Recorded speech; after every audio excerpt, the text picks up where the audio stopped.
Okay, panay tayo ngayon September 23, 2025. Ating sinasabi, karamihan sa kanila, hindi po ako. Actually, I don't believe that. Many people, Christians, syempre, especially, nowadays are believing na September 2023, rapture na raw. So, yeah. Yan po ang kanilang tingin dito dahil meron naman po sila mga batayan. At it makes sense kung titignan naman pong mabuti, lalo na po kung aaralin nyo. I think meron po akong video regarding that. Kung aaralin naman po, it makes sense. Dahil makikita naman po yung connection sa prophecy ni Daniel, yung 70 weeks niya, tapos na-connect dun sa Hosea, no? Sa chapter 6, especially dun sa verse 2. So ito po yung gusto ko po sabihin po sa inyo ngayon. Bago po yan, may September 7.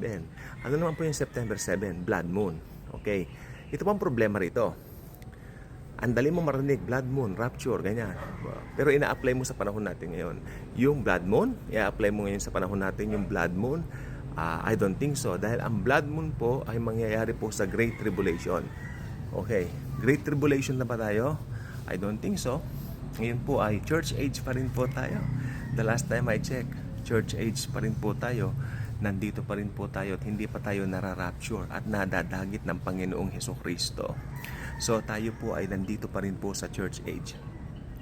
Ayan po ang maliwanag at malinaw diyan. So tayo po ngayon ay tingnan natin. Ano yung katibayan mo? Ano naman sa akin siguro? Ano yung katibayan mo na sa Great Tribulation pa yung blood moon? Actually itong blood moon, kasabayan nito kung hindi ako nagkakamali. Kung hindi na ako nagkakamali, yung malakas na lindol, yung pinakamalakas na lindol, kasabayan nito. O bakit? Gusto mong maranasan yung the big one na sinasabi, walang kwenta yan. Wala pong katuturan yan sa lakas ng dulot ng pinakamalakas na lindol na ibibigay ng Panginoon sa buong mundo sa Great Tribulation. Ngayon, paano mo maiisipin na yung mga anak ng Diyos, yung mga believers niya, nandito pa rin sa panahon na yon? Natural, aalisin niya tayo rito dala ng pag-ibig niya sa atin. Ang konsepto lang po rito, pag-ibig ng Diyos sa mundo. Or should I say, sa mga believers niya. Kung ang mundo mahal ng Diyos, mas mahal ni Jesus sa mga believers niya. Ako naniniwala po ako doon, special sa kanya mga believers niya, tayo mga believers niya. Kaya tatanggalin po niya tayo dito. Hindi niya tayo pag-a-undergohin doon sa tribulation or lalo sa Great Tribulation. Okay? Pero patutunayan ko po sa inyo, yung blood mo na sinasabing yan, malakas na lindol na pinakamalakas na lindol, magaganap pa po yan sa Great Tribulation. Ito po ang Bible, the Holy Bible, the Word of the Lord Jesus Christ. Dahil lagi natin babasahin ang aklat na ito. Dahil dito, pag binasa mo to, tama naman ang konteksto mo, rightly dividing the scriptures, ang ginawa mo na, nasa rightly dividing the scriptures ka, masasabi ko sa iyo, mababasa mo ng tama at accurate ang Bible. Okay? So, pero pag hindi ka mananampalataya, hindi mo maiintindihan ang aklat na ito. Dahil ang aklat na ito ay para lang po doon sa mga kinasihan na ng banal na espiritu, meaning believers of Jesus. Okay? Kaya pag ibang unbelievers nag-i-struggle, may nakakausap ako, alam ko unbelievers sila. They try to read the Bible and hindi nila maintindihan. No, hindi nila mauunawaan to kahit kailan dahil hindi sila believers. Not until maging believers. Okay, tignan po natin yung katibayan na ang blood moon ay sa Great Tribulation. Dito po yan at ito po ay talagang handa na yan. So, ito po. I think naging talata na natin to some days back. Pero ngayon tingnan natin kasi escalated na naman po yung sinasabi nilang blood moon sa September 7 of this year. Mas mauuna pa ngayon blood moon kasi dun sa September 23 rapture nila. Revelation chapter 6 verses 12 to 13. Makinig pong mabuti, importante po ito. I looked when he opened the sixth seal. O ika-anim na selyo pala to And behold, there was a great earthquake. Isa po ito sa 7 selyo. Okay? Ulitin ko, I looked when he opened the sixth seal, and behold, there was a great earthquake, and the sun became black as a sackcloth of hair, and the moon became like blood. And the moon became like blood. Ito po ay chapter 6 na po ng aklat ng Revelation o ng pahayag.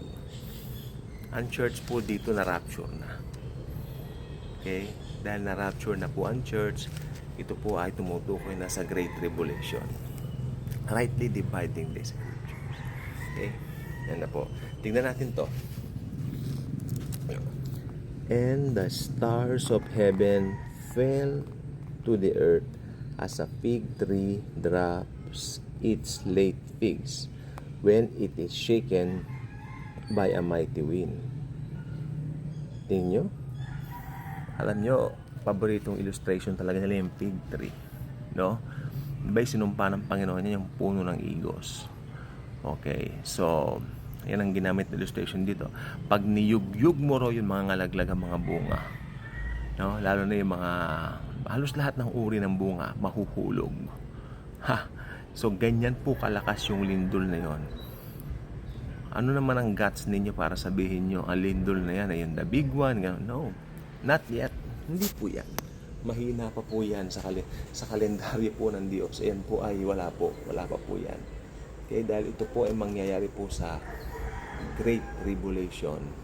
Ito yung kapighatian na hindi pa nararanasan ng buong sanlibutan ever since na i-create ng Diyos ang mundo. So, mangyayari po ito sa Great Tribulation. Mararanasan ng mga maiiwan sa rapture. Kaya if you are not yet rapture ready, alam mo hindi mo pa tinanggap si Jesus sa buhay mo bilang Lord and Savior mo, hindi mo pa alam kung ano yung ginawa niya sa krus para sa atin, namatay siya para bayaran lahat ng kasalanan natin, past, present, future. If you haven't know that yet, you really need to believe na sapat na yung ginawa ng Panginoong Jesus sa krus para maligtas tayo. Hindi tayo pwedeng iligtas ng mabubuting gawa at lalong hindi tayo maliligtas ng ating relihiyon o ano paman na pwedeng ipagmalaki ng tao. Ang religion po ay inimbento ng tao. Sa likod niya ay si Satanas, I believe, dahil lahat ng bagay na makapagtatanggal, no, sa finished work ni Christ, lahat ng bagay na makapagtatanggal ng mata ng mga tao sa finished work ni Christ, gagawin talaga ng demonyo. Yan, gusto ng demonyo malinlang ang mga tao para mas marami siyang makasama sa impyerno, sa Gehenna. Kala ng iba si Satanas nasa impyerno na, wala pa po. May hawak na tinidor, lalong hindi po totoo yun. Konsepto lang po yun ng mga movies regarding Satan, may hawak na tinidor. Bakit tinidor? Hindi pa kutsara. Di ba? I mean, mga tipong nakakatawa na mga illustrations, no? Si Satanas po ay itatapon po sa Gehenna. Mauuna pa po yung Antichrist at saka false prophet kay Satan sa Gehenna. Okay, tingnan po nyo. Si Satanas, diba, kukulong pa ng 1,000 taon habang si Christ ay nag-ahari ito, millennial reign sa loob ng 1,000 years. Ito po ay makikita po talaga natin na ito po ay magkakaroon na ng katuparan pag nag-rapture na po.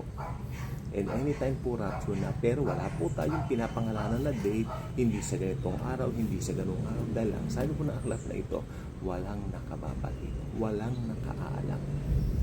Okay? Sabi ng iba, hindi nga raw po malalaman ang ganito, ganyan, pero malalaman daw yung month, malalaman daw yung date kanila. Lalong hindi rin po. Sapagkat, in general po, pag sinabi ni Jesus na no one knows, no one knows. Kay Hudyo, kay Hentil, wala nakababait. Okay? So, sa Bible lang po tayo, mahirap pong lumihis sa aklat na ito. Yun po ay magdudulot ng pagkaligaw ng kaisipan ninyo para ma-lead kayo sa truth. Sana. Pero pag naligaw na kayo, syempre maaantala po yung pagkakilala po sa katotohanan ni Kristo. Kaya, lagi tayong magbabasa ng Bible at titiyakin nyo na ang pinapakinggan yung mga mensahe dito ay puro grace. Okay? Mahirap yung puro gawa. Kahapon nakapakinig ako ng isang nangangaral. Sabi niya, puro sarili niya ang bida eh. Puro yung magagawa niya ang sinasabi niya. Hindi ko nagawa na nadidepress siya. Paano walang makagagawa talaga na mabuti kung walang banal na espiritu sa'yo? Kaya ang pinagmamalaki lang natin yung ginawa ni Kristo at hindi yung gawa natin. Sapat na ang ginawa ni Christ. Pinatawad na lahat tayo sa kasalanan natin, past, present, future. And let us enjoy that while waiting for the rapture to us. God bless.